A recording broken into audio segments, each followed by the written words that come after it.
जब लग गुरु मिले न साचा, तब लग गुरु करो 10 पांचा। क्या गुरु बदल सकते हैं? क्या गुरु बदलने से पाप लगता है?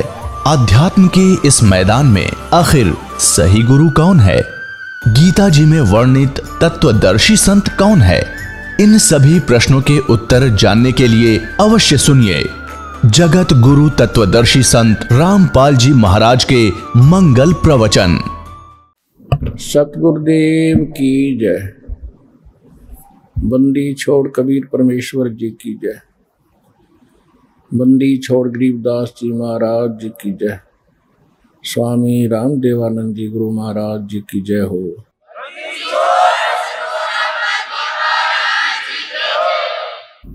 गरीब नमो नमो सतपुरुष को नमस्कार गुरु के नहीं। सुर नर मुनि जन साधुआं संतों सर्वस दी नहीं। सतगुरु साहेब संत सब डंडो तम प्रणाम। आगे पीछे मध्य हुए तिनको जा कुर्बान। नराकार निर्विषम काल जाल भय भंजनम। निर्लेपम निज निर्गुणम अकल अनुपवेशोन्दनम। सोहम सुरति समाप्तम सकल समाना निर्तल। उज्ज्वल हिरंबर हरदमम बेपरवाह अथाह है। वार पार नहीं मध्यतम। गरीब जो सुमर सिद्ध होई। गणनायक गलता ना करो अनुग्रह सोई। पारस पद परवाना। आदि गणेश मनाऊं गणनायक देवन देवा। चरण कमल लो लाऊं आदंत करूं सेवा। परम शक्ति संगीतम हृदय सिद्धि दाता सोई। अवगत गुण अतीतम सत्य पुरुष निर्मोही। जगदम्बा जगदीशम मंगल रूप मुरारी। तन मन अर्पों शीसम भक्ति मुक्ति भंडारी। सुर नर मुनि जन ध्यावे ब्रह्मा विष्णु महेशा। शेष शेष मुख गावे पूज्य आदि गणेशा। इंद्र कुबेर सरीखा वरुण धर्म राय ध्यावे। समर्थ जीवन जी का मन इच्छा फल पावे।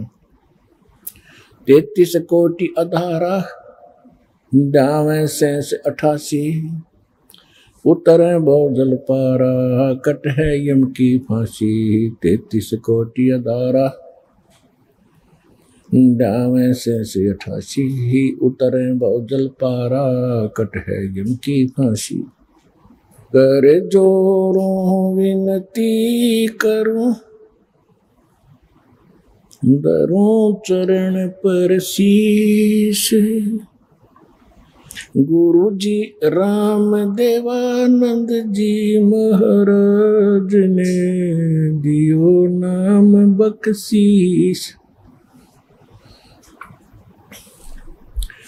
कोटि कोटि सिजदा करूं कोटि कोटि प्रणाम। चरण कमल में राखियो मैं बंदी जान गुलाम। कुत्ता हूँ गुरुदेव का रामपाल दास का नाम। गले प्रेम की जेवड़ी जाखें चो वहाँ जाऊं। तो करो तो हो बाबड़ो। दूर दूर करो तो जाऊं। जो राखो तो हीर हूँ। जो देवो सो खाऊं। परम पिता परमात्मा पूर्ण ब्रह्म सर्व सृष्टि के रचने वाले कबीर परमेश्वर जी की असीम रजा से आप उस परमात्मा की चंद पुण्यात्माएं परमेश्वर की महिमा सुनने के लिए उन्हीं की कृपा से आज सत्संग के अंदर उपस्थित हुए।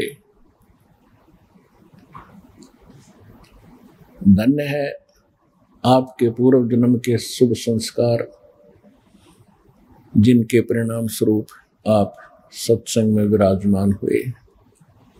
धन्य है आपके माता पिता, जिनसे आपको ऐसे शुभ समय में मानव शरीर प्राप्त हुआ।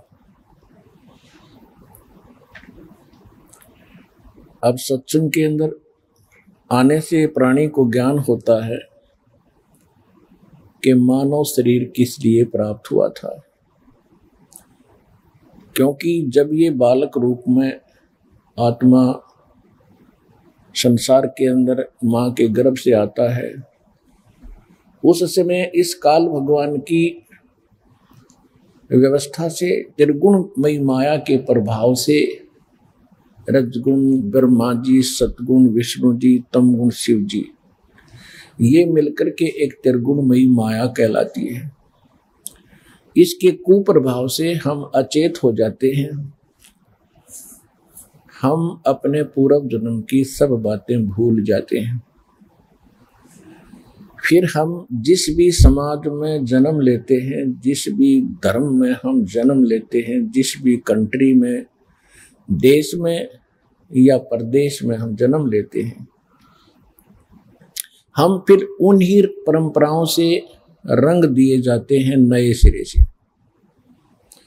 फिर हमें वही भाषा अच्छी लगती है, वही कल्चर अच्छा लगता है, वही ज्ञान अच्छा लगता है, वही भगवान अच्छा लगता है। फिर हम धीरे धीरे सियाने होते हैं, बड़े होते हैं, अब तो एजुकेटेड भी हो गए हैं, शिक्षित भी हो गए। जब हम सत्संग सुनने के लिए कहीं भी साधु संतों के पास जाते रहे या कोई धार्मिक ग्रंथ हमने पढ़े, सभी अपने अपने भगवानों को पूज रहे होते हैं, फिर भी कहते हैं परमात्मा एक है, कुल का मालिक एक है। तो फिर हम असमंजस में पड़ जाते रहे कि कुल का मालिक एक है तो वो वही है जिसको हम पूज रहे हैं। जो भी जिस धर्म से संबंधित प्राणी है, वो जिस भी देव को पूजता है, उसकी इस भगवान रूप में उसको पूजता है, तो ये समझ बैठता है कि यही है वो कुल का मालिक। तो पुण्यात्माओं, सत्संग में आने से आपको ज्ञान होता है कि भगवान कौन है, जिसको हम कुल मालिक कहते थे वो कौन है, उसका नाम क्या है। सत्संग तो आप पहले भी सुनते थे, आजकल परमात्मा ने विशेष रजा बख्श रखी है। एक ये टीवी चैनल बना रखे हैं और इसके ऊपर दुनिया भर के संतों के सत्संग भी चला रखे हैं। सत्संग आप पहले भी सुनते थे, लेकिन कोई निर्णय आपके समक्ष नहीं था कि हु इज कंप्लीट गॉड। कोई किसी इष्ट की पूजा कर रहा था, फिर भी कहता था परमात्मा कोई अन्य है, वो निराकार है, केवल प्रकाश दिखाई देता। और अंत में परमात्मा की उपलब्धि यही होती है कि उसमें जाके भक्त आत्मा परमात्मा में उस प्रकाश के अंदर समा जाती है, उसी का रूप हो जाती है, अलग से अस्तित्व नहीं रहता। ये सत्संग नहीं था, ये बकवाद थी, ये अध्यात्म ज्ञानहीन पुरुषों के बनाए हुए लोक वेद दंत कथाएं थी। सत्संग अगर सुनने को मिल जाता तो ये ज्ञान होता जो दास आज आपको भगवान कबीर जी का दिया हुआ सुना रहा है। सबको यही ज्ञान होता, यदि सत्संग प्राप्त हो जाता तो कोई भी बुद्धिमान व्यक्ति इस ज्ञान को सुनता है, धैर्य से प्रमाण देखता है, उसके पश्चात उसकी आंखें फटी रह जाती हैं, दिमाग चकरा जाता है कि आज तक हमने जो सुना वो क्या बकवास थी। और उससे पहले आपको उसी की आस थी कि वही हमें पार करेगा, यही भगवान है, यही फाइनल ज्ञान है। विश्व में सत्संग नहीं है। सतलोक आश्रम बरवाला, जिला हिसार, हरियाणा को छोड़कर इस दास के अतिरिक्त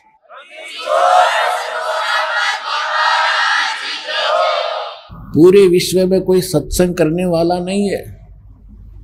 लोकवेद, दंत कथा, केवल अपनी मन गढ़ंत कहानियां बनाकर दुनिया को रिझाने वाले इस संत पद को प्राप्त वो नकली डुप्लीकेट संत हैं, जिनके पास न कोई ज्ञान है न कोई भक्ति का समाधान है। सत्संग परमात्मा ही कर सकता है, क्योंकि सत्संग उसको कहते हैं जो केवल सत्य पर आधारित हो, और सत्य भगवान के बिना कोई बता नहीं सकता। ब्रह्मा विष्णु महेश जी को हम सुप्रीम माना करते थे। इनकी अब जीवनी पढ़ने से पता लगा पुराणों से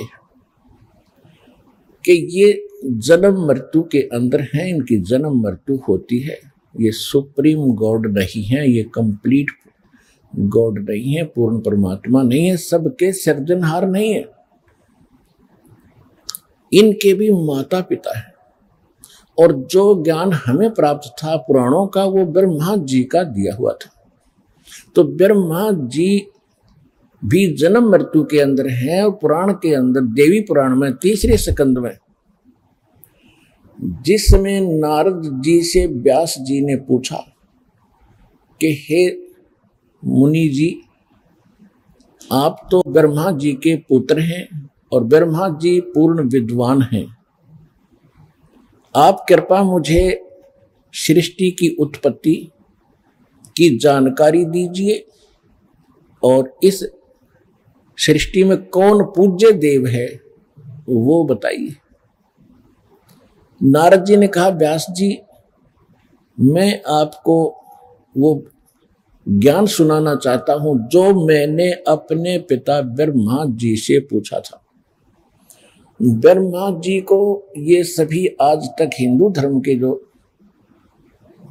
भक्त श्रद्धालु हैं वो पूर्ण विद्वान मानते रहे, और व्यास जी को बड़ा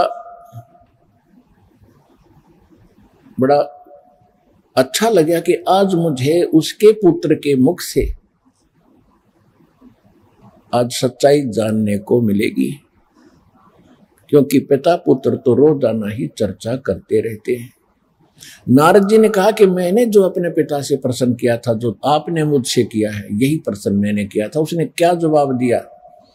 उसने कहा कि बेटा नारद, जो विषय में तूने मुझे पूछा है, इसके विषय में मैं क्या जवाब दूं? क्योंकि जब मेरा जन्म हुआ मैं कमल के फूल पर बैठा पाया था। मुझे नहीं मालूम मेरा जनक कौन है, मुझे नहीं मालूम मैं यहां किसने उत्पन्न कर दिया। मैंने बहुत समय तक इस कमल को भी नीचे ऊपर जाकर देखा, कहीं इसका और छोर मिला नहीं। फिर आकाशवाणी हुई कि तप करो। मैंने 1000 वर्ष तक तप किया। इससे जो दास आपको बताना चाहता है कि ब्रह्मा जी खुद कहते हैं कि मुझे अपने ही जन्म का नहीं मालूम, मेरा जन्म कैसे हुआ, मेरा पिता कौन है, मेरा जनक कौन है। तो इससे सिद्ध है कि जो आज तक पुराणों के आधार से हमें ज्ञान देते थे वो इनकम्प्लीट था। इसी प्रकार आपको देवी पुराण के प्रथम स्कंद में गीता प्रेस गोरखपुर से प्रकाशित सचित्र मोटा टाइप श्री देवी पुराण पृष्ठ नंबर 28-29 पर प्रथम स्कंद में ब्रह्मा जी से व्यास जी ने पूछा, और ब्रह्मा जी बताते हैं एक बार नारद और व्यास जी की फिर गोष्ठी हो रही थी, तो व्यास जी ने यही प्रश्न किया था नारद जी से कि इस संसार में कौन पूज्य है। नारद जी ने बताया कि एक समय मेरे पिता ब्रह्मा जी को बड़ा आश्चर्य हुआ कि भगवान श्री विष्णु जी तपस्या कर रहे थे। उन्होंने उनसे पूछा कि हे भगवान, आप विष्णु जी तो सबके पालक हैं, सबके जनक हैं, सर्वशक्तिमान हैं, फिर आप किसकी पूजा कर रहे हो? विष्णु जी कहते हैं कि मैं दुर्गा जी की पूजा करता हूं, देवी शक्ति की पूजा करता हूं, और मेरे ज्ञान में, मेरे स्पिरिचुअल नॉलेज, जितना मुझे अध्यात्म ज्ञान है, मेरे ज्ञान में, मेरी बुद्धि के अनुसार दुर्गा जी से ऊपर कोई देवता नहीं है, कोई भगवान नहीं है। पुण्यात्मा, ये कोई दास मन गढ़ंत कहानियां नहीं सुना रहा आपको, अपने पवित्र सदग्रंथों के गूढ़ रहस्य आपके रूबरू कर रहा हूं, और बहुत बार आपको टीवी पर भी दिखा चुका हूं, प्रमाणित कर चुका हूं, और आगे भी करता रहूंगा।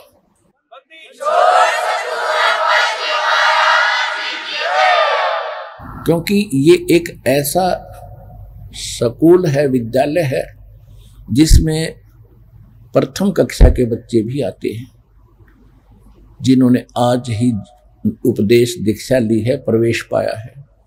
किसी ने 2 वर्ष हो गए हैं, किसी ने 6 महीने हुए हैं, किसी ने 10 वर्ष हो गए हैं, लेकिन सत्संग की आवश्यकता सभी को होती है।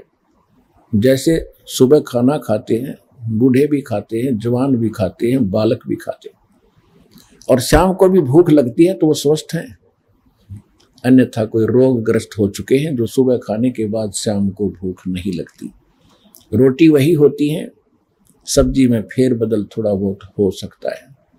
इसी प्रकार सत्संग वचन वही होते हैं, ये आत्मा की खुराक है, आहार है, और ये बच्चों को भी आवश्यकता है।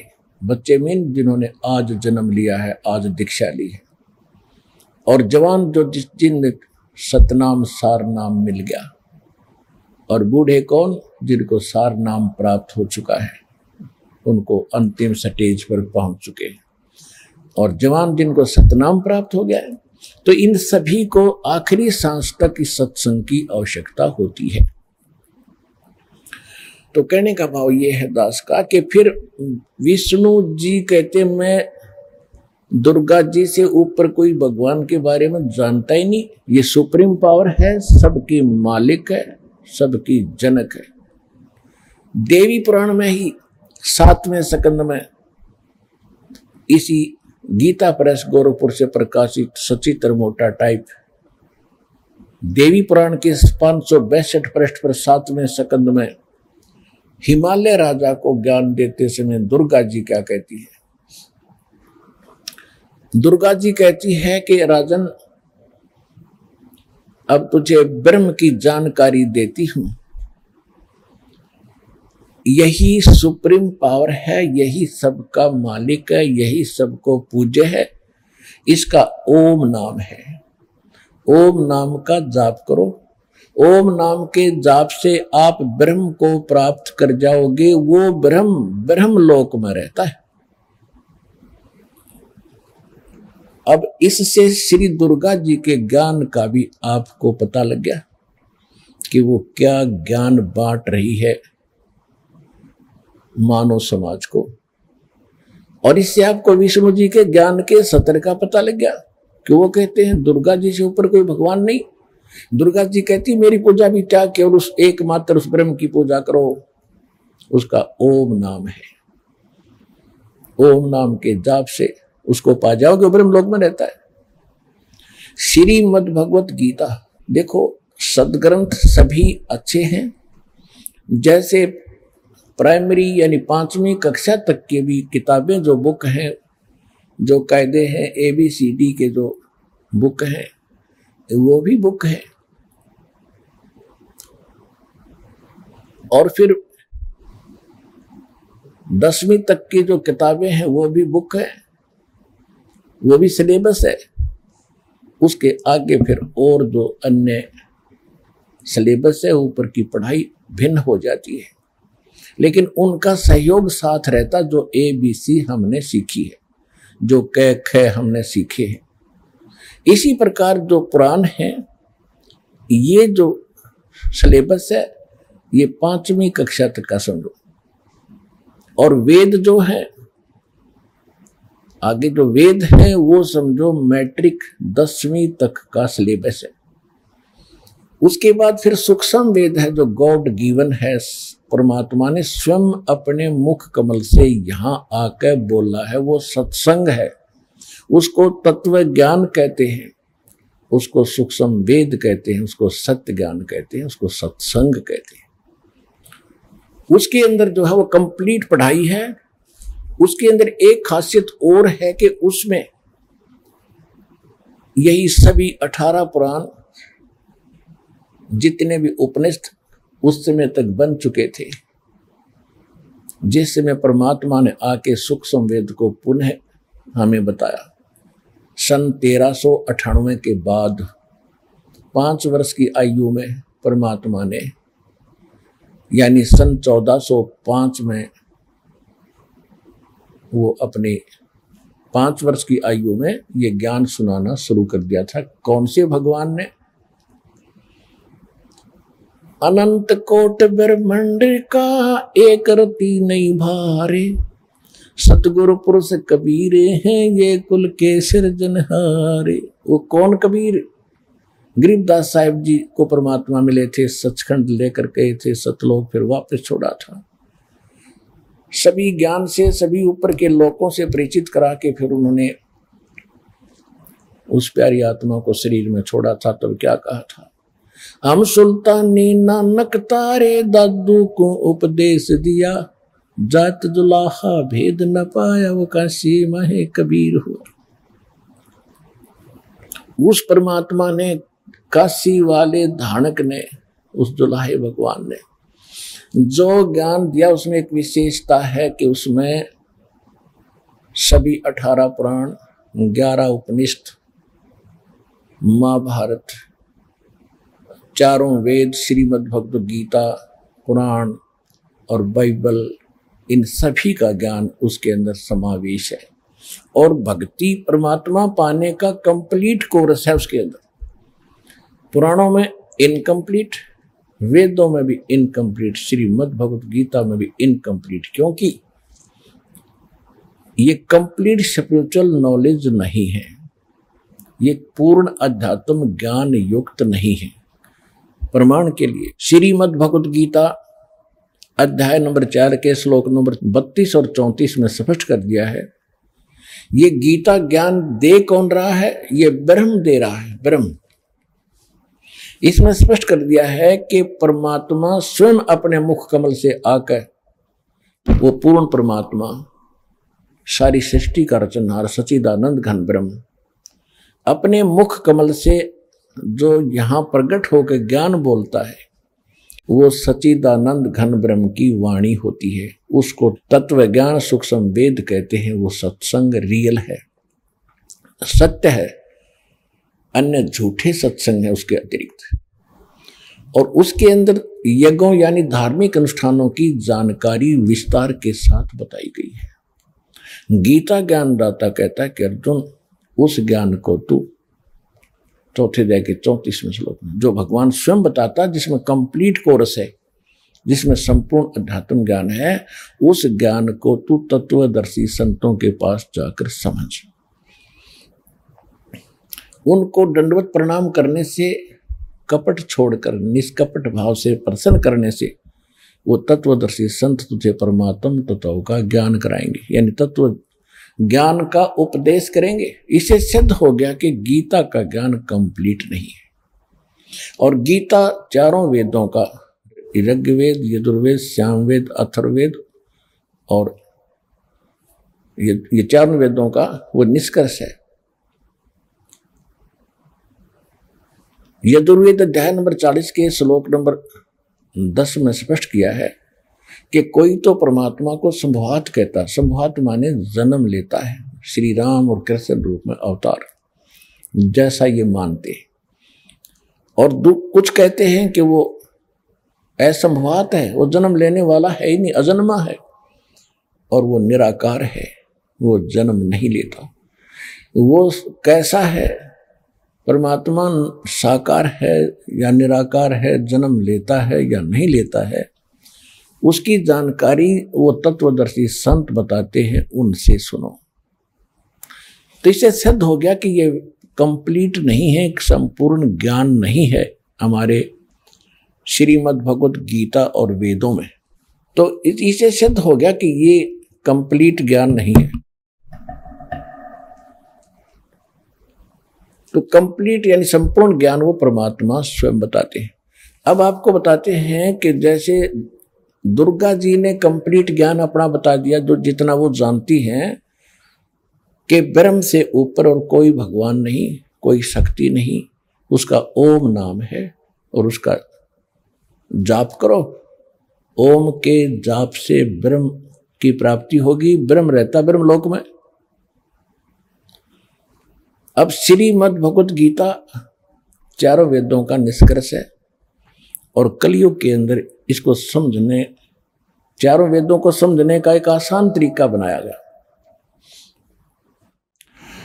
इसमें गीता अध्याय नंबर 8 के श्लोक नंबर 13 में गीता ज्ञान दाता कहता है, ओम इति एकाक्षरम ब्रह्म व्यवहारन माम अनुस्मरण ये परियाति तजन देहम सयाति परमाम गतिम।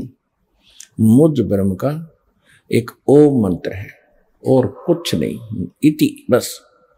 और इसका अंतिम श्वास तक सिमरण कर, उच्चारण करके सिमरण करता हुआ जो शरीर छोड़कर जाता है, वो ओम से मिलने वाली परम गति को प्राप्त होता है। ओम से क्या प्राप्ति होती है, ये दुर्गा जी ने देवी पुराण में बता ही दिया कि ब्रह्मलोक प्राप्ति होती है और ब्रह्म का ये जाप है। और ये गीता ज्ञानदाता खुद कहता, श्री कृष्ण जी में प्रवेश करके ये बोल रहा है, जो ब्रह्मा विष्णु महेश के पिताजी हैं। इसने प्रतिज्ञा कर रखी है कि मैं कभी किसी के समक्ष अपने वास्तविक रूप में नहीं आऊंगा। गीता अध्याय नंबर 7 के श्लोक नंबर 24 और 25 में यह स्पष्ट भी करता है कि मैं अपनी योग माया से छुपा रहता हूं। यदि श्री कृष्ण ये भाषा बोलते तो श्री कृष्ण तो सामने खड़े थे, वो छुपे कहां किसी से। यदि श्री कृष्ण गीता जी का ज्ञान दे रहे होते तो ये शब्द नहीं बोलते। वो कहता, मैं अब देख बाहर निकला हूं, तेरे अंदर से प्रवेश करके बाहर आया हूं और ये मेरा वास्तविक रूप है और मैं कृष्ण नहीं हूं। मुझे अव्यक्त को ये व्यक्तिम आपनम मननते अबुधा, बेबुद्धि के लोग, ये मंद बुद्धि के व्यक्ति मुझ अव्यक्त को, मैं कभी किसी के सामने नहीं आता, छुपा रहता हूं। मुझे व्यक्ति मान रहे होंगे कृष्ण रूप में, मैं कृष्ण नहीं हूं। मैं तो अपनी योग माया से छुपा रहता हूं। ये मेरा अटल अनुत्तम नियम है। अटल माने सदा रहने वाला, अनुत्तम माने घटिया।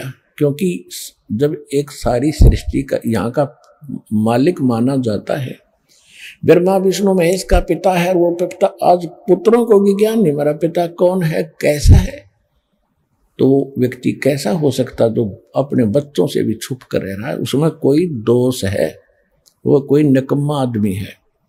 अपनी उस इंसल्ट से डरने का कारण अपने बच्चों को भी मुंह नहीं दिखाता।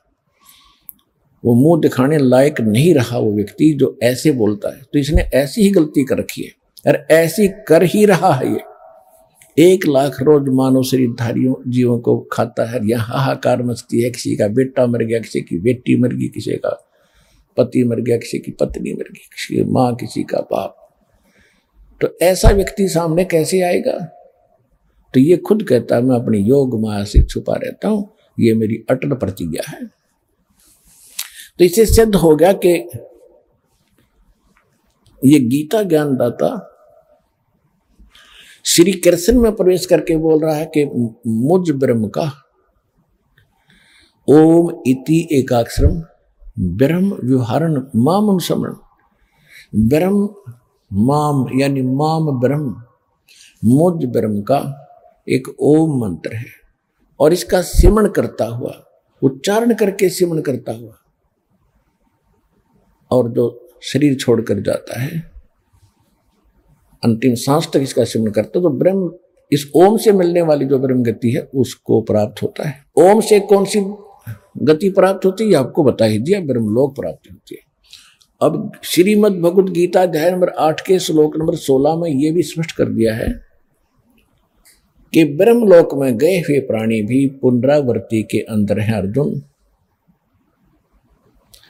वैसे इस श्लोक का अनुवादकों ने गलत कर रखा है। इन्होंने ये लिख दिया कि मुझे प्राप्त होकर के किसी का जन्म नहीं होता। नहीं, इसका अर्थ ये है कि ब्रह्मलोक में गए हुए प्राणी भी पुनरावृत्ति यानी पुनर्जन्म मृत्यु के अंदर हैं अर्जुन। और जो ये नहीं जानता कि ओम के जाप वाला ब्रह्मलोक में गया, ब्रह्मलोक में गए हुए भी जन्म मृत्यु में रहते हैं, वो मुझे प्राप्त होकर भी पुनर्जन्म है अर्जुन। मुझे प्राप्त होकर भी उनका पुनर्जन्म है अर्जुन। इसका यथार्थ अनुवाद ये है। उन्होंने गलत कर रखा है। यदि उनकी माने एक गलत अनुवादकों की, ये झूठे अनुवाद कर रखे, इनको ज्ञान नहीं था। यदि इनकी बात को बड़ा करें कि गीता ज्ञानदाता ये कह रहा है कि मुझे प्राप्त होकर किसी का जन्म मृत्यु नहीं होता, ये गीता अध्याय नंबर 2 के श्लोक नंबर 12 में, गीता अध्याय नंबर 4 के श्लोक नंबर 5 में और 9 में, गीता अध्याय नंबर 10 के श्लोक नंबर 2 में ये स्वयं स्वीकार करता है कि अर्जुन तेरे और मेरे बहुत जन्म हो चुके हैं, तू नहीं जानता मैं जानता हूं।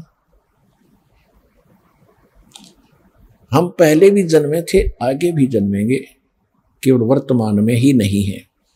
और यह भी स्पष्ट करता है 10वें अध्याय के दूसरे श्लोक में कि मेरी उत्पत्ति को ये देवता और ऋषि नहीं जानते, क्योंकि इनको उत्पन्न करने वाला मैं हूं। क्योंकि ब्रह्मा विष्णु महेश ये 33 करोड़ देवता, 88,000 ऋषि, जो ये सभी इस काल भगवान ब्रह्म के उत्पत्ति है। दुर्गा इसकी पत्नी है ब्रह्म की, और ब्रह्मा विष्णु महेश इसके प्रथम 3 पुत्र हैं। प्रथम ब्रह्मा, सेकंड विष्णु और थर्ड शिव। इसके बाद फिर ये उत्पत्ति इनसे हुई है, कुछ दुर्गा के वचन से हुई है। तो इस प्रकार ये काल की सृष्टि प्रारंभ हुई है। आज का जो प्रसंग है ये क्या हो गया सिद्ध कि ब्रह्म कहता है कि मैं भी जन्म और मृत्यु के अंदर हूं, मैं भी कंप्लीट स्पिरिचुअल नॉलेज नहीं रखता हूं, संपूर्ण अध्यात्म ज्ञान मुझे नहीं है। चौथे अध्याय के 34वें श्लोक में इसने कह दिया कि उसको तत्वदर्शी संतों के पास जाकर पूछो और वो बताएंगे। तो इससे सिद्ध हो गया कि सत्संग केवल पूर्ण परमात्मा ही करते हैं। उन्होंने आज से 600 वर्ष पहले इस कलयुग में आके सत्संग किया था। परमेश्वर कबीर जी ये पूर्ण परमात्मा है, सच्चिदानंद घन ब्रह्म है। इनको संत भाषा में सत्पुरुष कहते हैं। श्रीमद् भगवत गीता के अंदर इसको परम अक्षर ब्रह्म कहा है। गीता अध्याय नंबर 7 के श्लोक नंबर 29 में गीता ज्ञान दाता कहता है, वैसे तो गीता अध्याय नंबर 7 के अंदर बहुत कंप्लीट ज्ञान है, बहुत अच्छा ज्ञान है। इसमें यह भी स्पष्ट किया है कि जो अर्जुन मैं ज्ञान तुझे देने जा रहा हूं, इसको जानने के बाद फिर कुछ भी जानना शेष नहीं रह जाएगा। इसमें क्या बताया है 7वें अध्याय के 12 से लेकर 15 तक तो ब्रह्मा विष्णु महेश इन देवताओं की भक्ति करने वालों की स्थिति बताई है, उनका क्या होगा।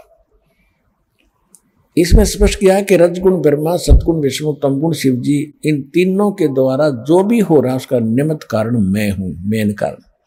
कौन? ब्रह्म। ब्रह्मा जी से क्या होता है? यहां जीवों की उत्पत्ति करते हैं प्राणी, वासना वश होकर के, जीव के बस की बात नहीं। जैसे किसी ने शराब पी रखी है तो उसको चक्कर आना, गिर जाना, लड़खड़ा कर चलना, तुतला कर बोलना उसके बस की बात नहीं, उसके उस नशा है। इसी प्रकार इस ब्रह्मा जी से निकल रहे रजगुण के प्रभाव से सभी प्राणी युवा होते ही इनके ऊपर ये प्रभाव अपने आप ऑटोमेटिकली इफेक्ट करता है, जीव के बस की नहीं रहती। तो जिस कारण से संतानों उत्पत्ति सभी प्राणी करते हैं, तो इससे क्या हो रहा है? जीवों की उत्पत्ति, मनुष्यों की उत्पत्ति जिनको ये खाता है। और विष्णु जी के सतोगुण से क्या है कि यह सतिथि एक दूसरे में मोह ममता प्यार और संपत्ति में मोह, माता पिता में ममता, बच्चों के अंदर प्रेम, पति पत्नी का, भाई बहन का प्यार, तो ये एक ऐसा जकड़ दिया जीव के बस का नहीं, इससे इधर उधर टस से मस हो जाए। और तीसरे देवता का आपको पता ही है क्या करता है, सबको मारता है, हर फिर भी हम इनको पूजते हैं। बताओ हमारी अकल पर पत्थर पड़ गए थे। तो क्या कहता है गीता ज्ञानदाता यानी ब्रह्मा विष्णु महेश का पिता के रजगुण ब्रह्मा, सतगुण विष्णु और तमगुण शिव जी के द्वारा जो भी इन तीनों गुणों से जो कुछ हो रहा है उसका मुख्य कारण मैं हूं, परंतु मैं इनमें नहीं और ये मुझ में नहीं, क्योंकि ये इनसे अलग रहता है और इनको बना दिया इन्होंने, एक एक गुण युक्त पैदा कर दिया। ये बहुत बार आपको सृष्टि रचना में बताया है, ये कैसे रजगुण बने, कैसे सतगुण बनाए, कैसे तमोगुण बनाए, और इनसे जो कुछ हो रहा उसका निमित्त कारण मैं हूं, क्योंकि इसने 1 लाख मानव शरीरधारी प्राणियों को खाना पड़ता है। ये ऊपर का कवर यहां रह जाता है। सारे जीवन में जैसे भी ये सब शराब पीता है, तम्बाकू पीता है, तम्बाकू खाता है और चटपटे आहार करता है, उसकी वासना सूक्ष्म शरीर के अंदर लिप्त होती रहती है कुछ अंश। जैसे बादाम की गिरी खाने की होती है, ऊपर का छिलका नहीं, तो ये ऊपर का छिलका ये यहाँ छोड़ देता है, अंदर से वो गिरी निकालकर तपतशिला यानी एक तवी के ऊपर, बहुत बड़ा तवा है पत्थर का, उसके ऑटोमेटिक गर्म रहता है, उस पर पटक देता है और उससे फिर चटक मरते नहीं जीव, उबालता है और उनसे निकाल कर गंध को फिर ये आहार करता है, आनंद लेता है। और यहाँ हाहाकार मची होती है, किसी का बेटा मर गया, किसी की बेटी मर गई, किसी का परिवार मर गया।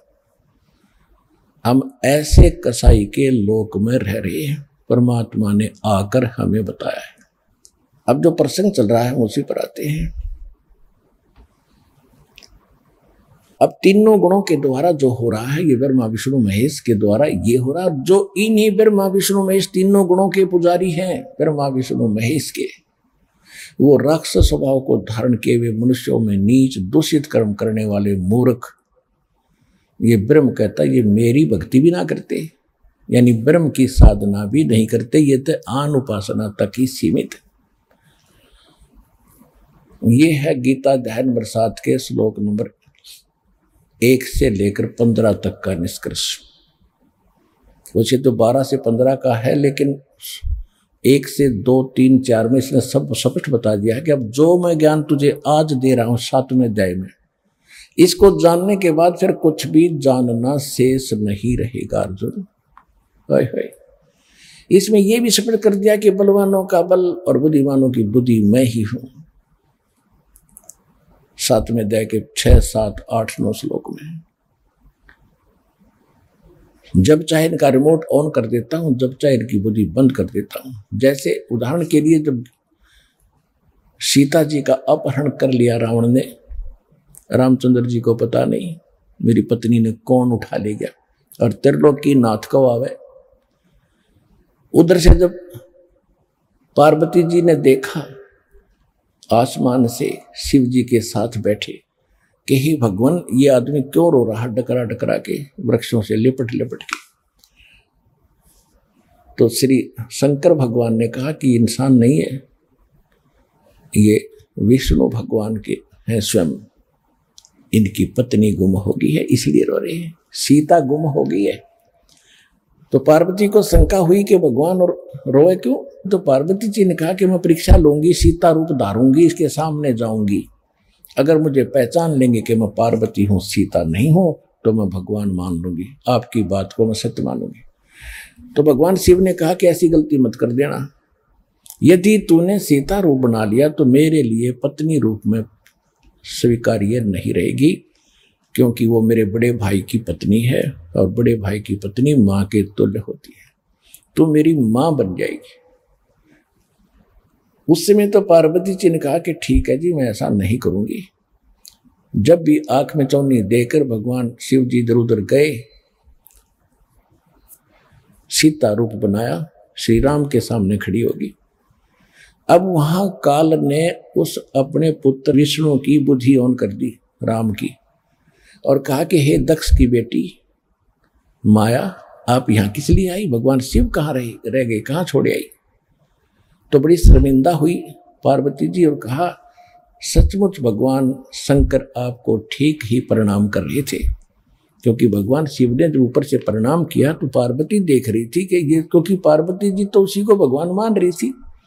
हमारी यही स्थिति है, हम जिसकी पूजा करते हैं हम उसी को भगवान मान बैठे, उसके ऊपर मानते ही नहीं। तो पार्वती जी को यह भ्रम था कि महादेव जी के ऊपर कोई परमात्मा हो ही नहीं सकता, ये किसको प्रणाम कर रहे हैं।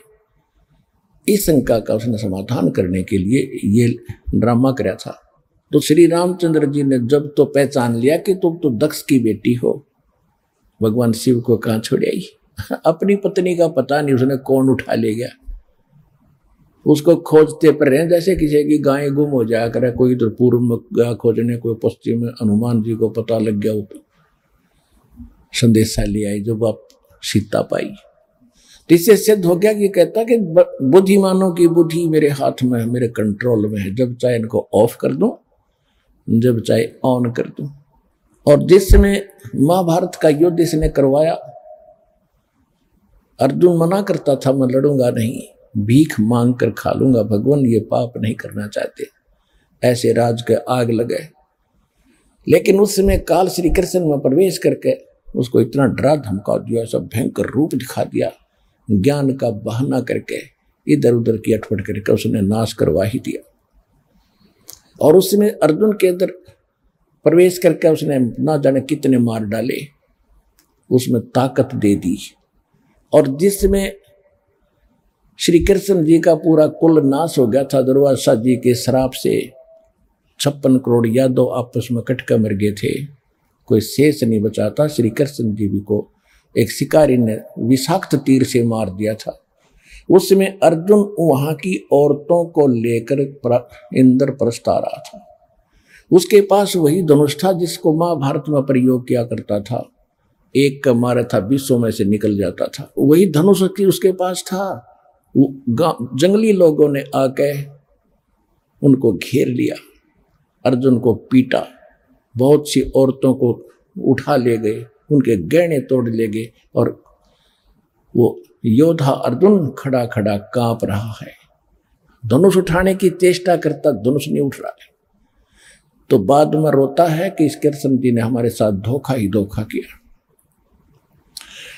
जब मुझसे युद्ध करवाना था तब तो मुझे बल दे दिया, मैंने लाखों लोगों का कत्लेआम कर दिया इस तीर के साथ, इसी धनुष के द्वारा। और आज ये मेरे से उठ नहीं रहा, इसने मेरी सारी शक्ति छीन ली। ये बड़ा छलिया और कपटी आदमी था, ये नेक व्यक्ति नहीं था। तो यहां परमात्मा कहते तुमने इस बीमारी की जड़ का नहीं पता। श्री कृष्ण बुरा नहीं था, श्री कृष्ण छलिया नहीं था। छलिया तो यो काल है जो गुप्त रहकर सारे काम करता है। तो गीता अध्याय नंबर 7 के अंदर जो इसने वचन किया है कि इसके जानने के बाद कुछ भी जानना शेष नहीं रहेगा, उस कंसेप्ट को क्लियर कर रहा दास आज को आपको। और आपको ये बताना चाहते हैं कि सत्संग इस विश्व में आपको किसी ने सुनाया नहीं, क्योंकि भगवान के बिना सत्संग कोई कर ही नहीं सकता।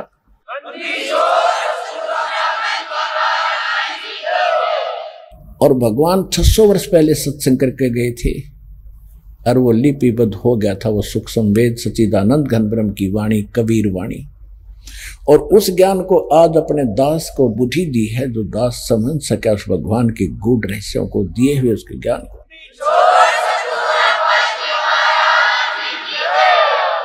ये नकली कबीर पंथी लगभग 20 करोड़ होंगे, 20 से भी ज्यादा होंगे, और किसी को कह का पता नहीं परमात्मा के अध्यात्म मार्ग का। कबीर जी की वाणी क्या कहना चाहती है, इन्हीं को आधार लेते हैं, और कोई उनके पास यथार्थ ज्ञान नहीं, न भक्ति और समाधान है, न कोई पूजा की विधि उनकी परमात्मा के अनुकूल है। तो जो प्रसंग चल रहा है कि 7वें अध्याय के 12 से लेकर 15 तक में स्पष्ट कर दिया है कि तीनों गुणों रजगुण ब्रह्मा सतगुण विष्णु तम गुण शिव जी की जो पूजा करते हैं वो राक्षस भाव को धारण किए हुए मनुष्यों में नीच दूषित कर्म करने वाले मूर्ख मेरी भक्ति भी ना करते, तो इससे सिद्ध हो गया कि ब्रह्मा विष्णु महेश की भी पूजा नहीं करनी चाहिए, लेकिन अनादरणीय नहीं है। देखो ये है जो ज्ञान है गीता का, दास ने कहा कि इनकम्प्लीट है, सूक्ष्म वेद है वो कंप्लीट है, संपूर्ण है। उसके आधार से इसमें तो कह दिया कि पूजा नहीं करनी चाहिए, उनके मूर्ख हैं लोग, लेकिन पूजा अलग चीज होती है और एक साधना सत्कार अलग वस्तु होती है। आगे प्रसंग और चल जाएगा, अब यहां इसको स्टॉप करके आगे चलते हैं। फिर ये कहता है 7वें अध्याय के ही 16 से लेकर 18 तक 3 मंत्रों में कि मेरी पूजा 4 प्रकार के करते हैं, यानी ब्रह्म साधना 4 प्रकार के करते हैं। अर्थार्थी, आर्थ, जिज्ञासु और ज्ञानी। अर्थार्थी जो धन लाभ के लिए वेद मंत्रों से अनुष्ठान करते हैं, वो किसी अन्य जंत्र मंत्र या अन्य किसी और वाणी का सहयोग नहीं लेते, जैसे जय गणेश देवा इस तरह की वार्ती नहीं करते। वो केवल वेद मंत्रों से अपना अनुष्ठान करते हैं जैसा उनको ज्ञान है। वो केवल अर्थ लाभ के लिए ही करते हैं, लेकिन करते हैं वो ब्रह्म, मुझे ही आधार बनाकर ब्रह्म के ही पूजा मानते हैं। वो हम ब्रह्म साधना करें, जो वेदों अनुसार साधना ब्रह्म तक की सीमित है। दूसरे उसने बताया कि आर्थ कोई संकट निवारण के लिए वेद मंत्रों का ही अनुष्ठान करते हैं। तीसरे बताए जिज्ञासु जो घर से निकलते हैं परमात्मा पाने के लिए, जैसे उनको संत ऋषि मार्गदर्शक मिल गए उन्होंने वो ज्ञान ग्रहण कर लिया, उद्देश्य मूल भूल गए कि तुम करना क्या चाहते थे। वो वक्ता बनकर जनता को फिर गुरु पद प्राप्त करके वही सुना सुनाया खिचड़ी ज्ञान बांटने लग जाते हैं, वो जिज्ञासु कहलाते हैं। और चौथे हैं ज्ञानी।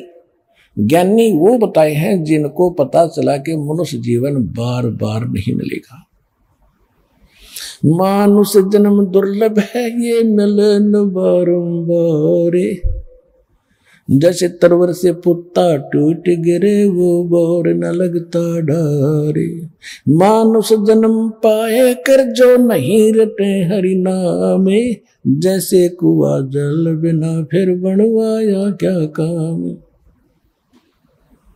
अब इन बातों से प्रभावित होकर के जिनको ये दृढ़ता आगी के मनुष्य जीवन केवल परमात्मा प्राप्ति के लिए ही मिला है, इसका और दूसरा काम नहीं है। ठीक है, ये एक किराए का इंजन है, इसमें ईंधन डालेंगे तो ये काम करेगा। ईंधन के लिए हमने कमाई करनी पड़ेगी। पहले सतयुग के अंदर तो फल फ्रूट ये गेहूं चने बाजरे अपने आप उगे रहते थे, जैसे सामक उगा रहता है। तो उसमें मेहनत तो करनी थी, झाड़ के लाओ बनाओ कुटो पीटो बनाओ रोटी बनाओ, ऐसे करना तो पड़ता ही है। और अब तो हम केवल माया जोड़ने में लग गए, रोटी सुविधा मिल गई तो बाकी और बकवादें शुरुआत कर दी। ये नहीं थी इस मनुष्य जीवन के। ये मनुष्य जीवन का इसका उद्देश्य नहीं है कि कोठी बंगले बनाकर जीवन नाश कर जाओ। पुराने इतिहास देखो, हमारे भारतवर्ष में ऋषि भी झोंपड़ियों में रहते थे, जो भगवान पाने के लिए घर से निकले थे। और हमारे दादे परदादे कच्चे मकान बनाकर झोपड़ियों में रहा करते थे और कितने शांत थे, सुख में जीवन जीते थे। और आज हम अफलातून बन गए, एजुकेटेड हो गए, पैंट पूंट टाइट हुई नहीं लाओ तो हमने इज्जत का नाश हो जाए।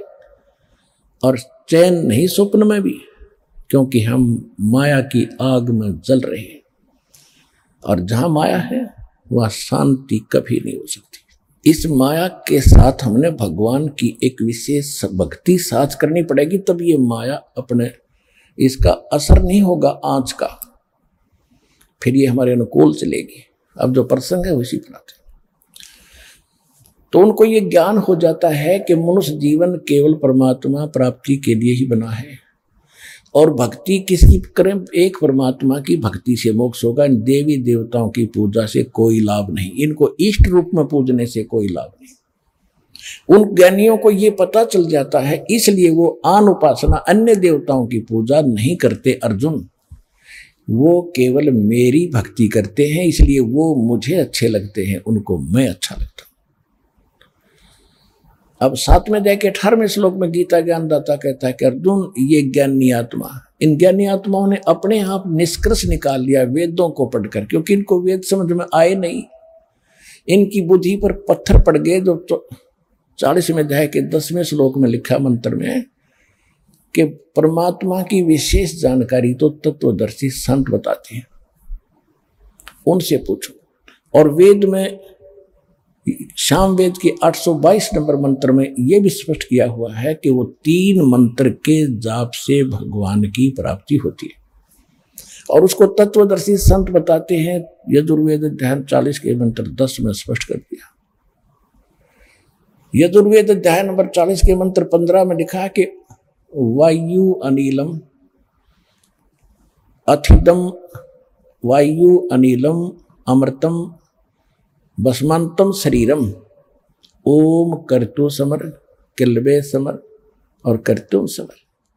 उसका अर्थ ये बनता है कि वायु अनिलम, परमात्मा की भक्ति जो है सांस उश्वास के साथ होती है, और ओम नाम के जाप का सिमरण करो, ओम नाम का जाप करो, काम करते करते करो, विशेष कसक के साथ करो, मनुष्य जीवन का मूल कर्तव्य जानकर ओम का जाप करो। उससे क्या होगा कि ओम नाम से मिलने वाला जितना अमृतव प्राप्त हो सकता है वो हो जाएगा। वो दुर्गा जी ने बताई दिया देवी पुराण में 7वें स्कंद के 562 पर 63 पृष्ठ पे 562-63 पृष्ठ पे कि ओम का जाप कर ब्रह्म की साधना है, वो ब्रह्मलोक में रहता है, ब्रह्मलोक में चले जाओगे। अब इन्होंने आगे भी पढ़ा होगा 40वें अध्याय यजुर्वेद के 40वें अध्याय के 17वें श्लोक में कहा, जो वेद ज्ञानदाता कहता है कि पूर्ण परमात्मा तो प्रोक्ष है, वो तो गुप्त है, और मैं ब्रह्म हूं, मेरा ओम नाम है, और मैं ब्रह्मलोक में रहता हूं। आकाश में खम्भ माने ब्रह्मलोक रूपी दिव्य आकाश में मैं रहता हूं।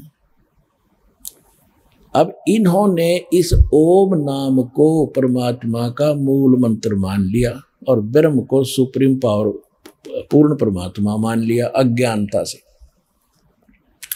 इसके विषय में परमात्मा ने खुद कहा है कि गुरु बिन काहू न पाया ज्ञाना, जो थो था भूस छड़े मूढ़ किसाना।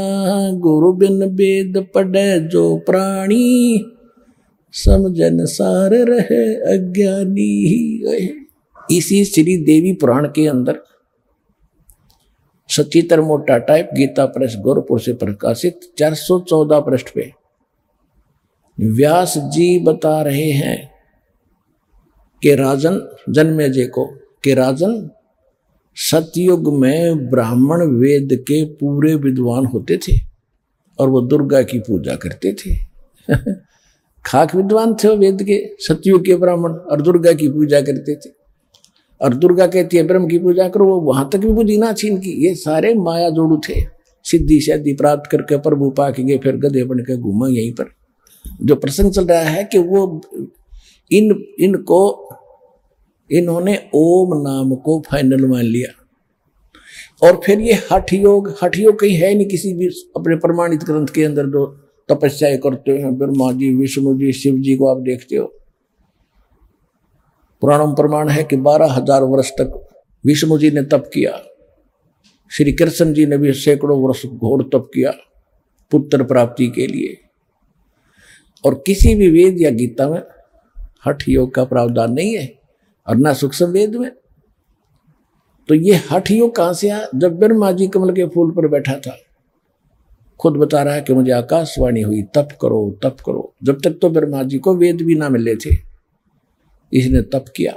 तो उस तप की आकाशवाणी भी इसने पूर्ण परमात्मा की मान ली, वेद में नहीं है ना गीता में। गीता अध्याय नंबर 17 के श्लोक नंबर 6 और 7, 8 में स्पष्ट किया है कि जो शास्त्र विधि को त्याग कर तो मनमाना आचरण करते वो हैं तो नालायक आदमी। फिर भी वो 3 प्रकार के होते हैं। अब उनकी अपनी अपनी वैरायटी बताई है। फिर कहा कि ये जो मनमाना घोर तप तपते हैं, ये मुझे भी और इस कमलों के अंदर बैठे जितने देव हैं उनको भी दुखी करते हैं, इनको घोर नरक में डालूंगा। तो इससे सिद्ध है कि इसको करना ही नहीं ऐसा, क्योंकि गीता ज्ञानदाता स्वयं कहता है 8वें अध्याय के 5वें और 7वें श्लोक में कि अर्जुन तू मेरा भक्त बन, मेरी भक्ति कर, युद्ध भी कर और सिमरण भी कर। यानी वही यजुर्वेद बता रहा है। यजुर्वेद 40वें अध्याय का 15वां मंत्र कहता है कि ओम कर्तु समर, यानी काम करते करते, और किलवे समर यानी कसक के साथ, करुणाहट के साथ कर, और कर्तुम समर यानी अपना जीवन का मूल्य उद्देश्य समझकर ओम नाम का जाप करो।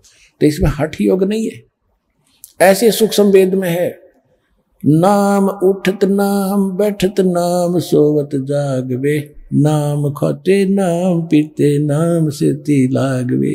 काम भी कर, भक्ति भी कर, सिमरण भी कर, ये है मूल मंत्र।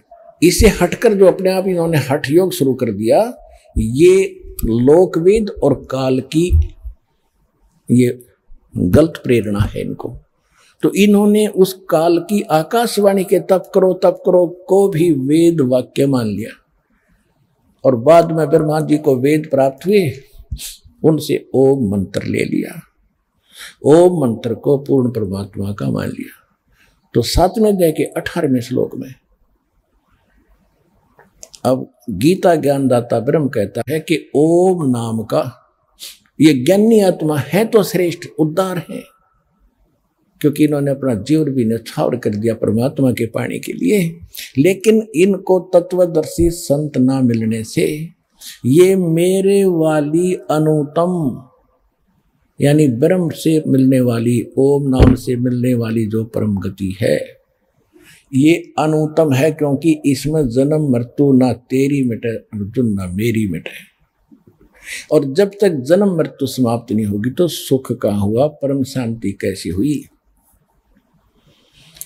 जो 18वें अध्याय के 62वें श्लोक में कहा है और 15वें अध्याय के 4थे श्लोक में कहा कि अर्जुन तू सर्वभाव से उस परमेश्वर की शरण में जा जो गीता ज्ञानदाता से कोई और है, ब्रह्म से अन्य है। उसकी कृपा से तो परम शांति को और सनातन परम धाम को प्राप्त होगा, उसी की कृपा से, उस परमेश्वर की कृपा से। 15वें अध्याय के 4थे श्लोक में स्पष्ट कर दिया है कि परम शांति किसे कहते हैं कि तत्वदर्शी संत की प्राप्ति के उपरांत तत्व ज्ञान रूपी शस्त्र के द्वारा इस ज्ञान को काट के